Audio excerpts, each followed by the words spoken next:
Magandang araw sa inyo mga kapar. Ngayong umaga nga pala, gagawa tayo ng pizza pie. Kasi sabi ni Mayor, gumawa daw ako ng pizza pie. Kaya ito, gagawa tayo ngayon. Ayan mga kapar, tinusok-tusok ko ng tinidor yung dough natin. Hindi ko na nga pala naipakita sa inyo kung paano paggawa ko ng dough. Ngayon, nilagyan ko na pala ng ketchup to.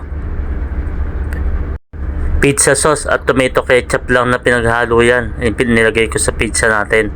Yan, inumpisahan ko ng lagyan ng ham. Pagkatapos yan, lalagyan ko naman yan ng pineapple. Ayan mga kapar, nilagyan ko na. Mabilis lang yan mga kapar. 15 minutes, luto na yung pizza natin kasi manipis lang ang dough natin. Nilagyan ko na rin mga kapar pala ng mozzarella cheese yan. Yan ang magpapasarap sa pizza natin. Tama-tama, pagod lang mga tropa at mainit dito ngayon sa India. Kaya gumawa tayo ng pizza.